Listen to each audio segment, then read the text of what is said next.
a feast. The founder of a feast, indeed, cried Mrs. Cratchit. I wish I had him here. I'd give him a piece of my mind to feast upon, and I hope he'd have a good appetite for it. My dear, said Bob, the children, it's Christmas Day. Oh, drink his health for the sake and for the day, said Mrs. Cratchit, not for his. Long life to him. A Merry Christmas and a Happy New Year. He'll be very, very, very happy, I have no doubt. The children drank the toast after her. It was the first of their proceedings which had no partiness in it. Tiny Tim drank it last of all, but he didn't care to tell his story. Scrooge was the older of the family. The mention of his name cast a dark shadow on the party, which was not dispelled for a full 5 minutes. Scrooge had his eye upon them, and especially on Tiny Tim, until the last. It was great surprise to Scrooge, as this scene vanished, to hear a hearty laugh. It was a much greater surprise to Scrooge to recognize it as his own nephew's, and to find himself in a bright, dry, gloomy room with the Spirit standing smiling by his side and looking at that same nephew. It is a fair, even-handed, noble adjustment of things, that while there is infection and disease and sorrow, there is nothing in the world so irresistibly contagious as laughter and good humor. When Scrooge's nephew laughed, Scrooge's niece, by marriage, laughed as hard as he.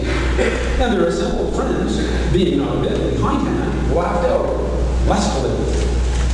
He said that Christmas was a humbug as I live, said Scrooge's nephew. He believes it too.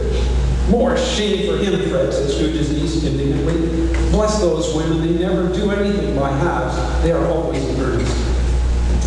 She was very pretty, exceedingly pretty, with a delicate, surprised-looking capital face, a right little mouth that seemed made to be kissed, as no doubt it was.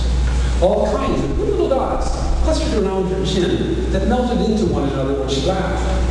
And the sunniest pair of eyes you ever saw any little creature's head. Altogether, she was what you would have called provoking, but satisfactory too. Oh, perfectly satisfactory. He's a comical old fellow, said Scrooge's nephew. That's the truth, and not so pleasant as he might be.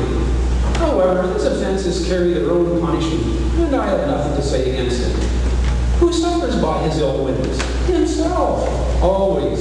Here he takes it into his head that he's like this, and he won't come and dine with us. What's the consequence? He don't lose much of a dinner.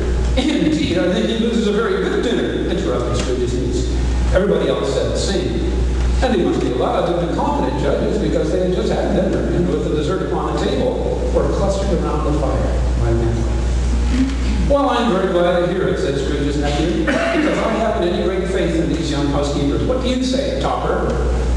Topper clearly had his eye on one of Scrooge's niece's sisters, for he answered that Thatcher was a wretched outcast and had no right to express his opinion on his side. Whereas Scrooge's sister, the plump one with the lace tucker, not the one with the roses, blushed. After tea, they had some music, for they were a musical family, and knew what they were about when they sang a glee of a catch, I can assure you.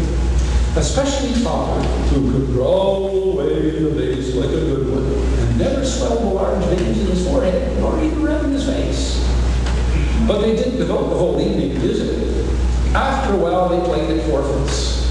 For it is good to be children sometimes, and never better than at Christmas, when its mighty founder was a child himself. There was a first evening at Blind Man's Buff, and I no more believe Topper was really blinded than I believe he had eyes in his boots, because the way in which he went after that plump little sister in the lace tucker was an outrage on the credulity of human nature, knocking down the fire irons, tumbling over the chairs, bumping up against the piano, smothering himself under the curtains.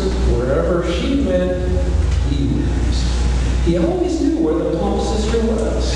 He wouldn't catch anybody else. If you'd fallen up against him, as some of them did, and stood there, he'd have made an act of endeavoring to grasp you, which would have been an affront to your understanding, would instantly have sidled off in the direction of the plump sister. a new game, said Scrooge. 1.5 hours, Spirit, only one. It was a game called Yes and No, where Scrooge's nephew had to think of something, and the rest must find out what. He only answering to their questions, yes or no, as the case was. The brisk fire of questioning to which he was exposed elicited from him that he was thinking of an animal. Why an animal? Rather a disagreeable animal. A savage animal. An animal that growled and grunted sometimes, and talked sometimes, and lived in London, and walked about the streets, and wasn't made a show of, and wasn't led by anybody, and didn't live in a menagerie, and was never killed in the market, and was not a horse, or an ass, or a cow, or a bull, or a tiger, or a dog, or a pig, or a cat, or a bear. At every new question put to him, his nephew burst out in a fresh roar of laughter, and was so inexpressibly tickled that he was obliged to get up off the sofa and stand. At once the plump sister cried out, I found it out! I found what it is, Fred! I know what it is! What is it? Cried Fred. It's your Uncle Scrooge! Which it certainly was. Admiration was the universal sentiment, though some objected that the reply to, is it a bear, ought to have been, yes. Uncle Scrooge had imperceptibly become so gay and light of heart that he would have acted in conscious company in an inaudible speech. But the whole scene passed off in the breath of the last word spoken by his nephew, and he and the spirit were again upon their travels. Much they saw, and far they went, and many homes they visited, but always with a happy end. The spirit stood beside sick beds, and they were cheerful. On foreign lands, and they were close at home. By struggling men, and they were patient in the greater hope. By poverty, and it was rich. In almshouse, hospital, and jail.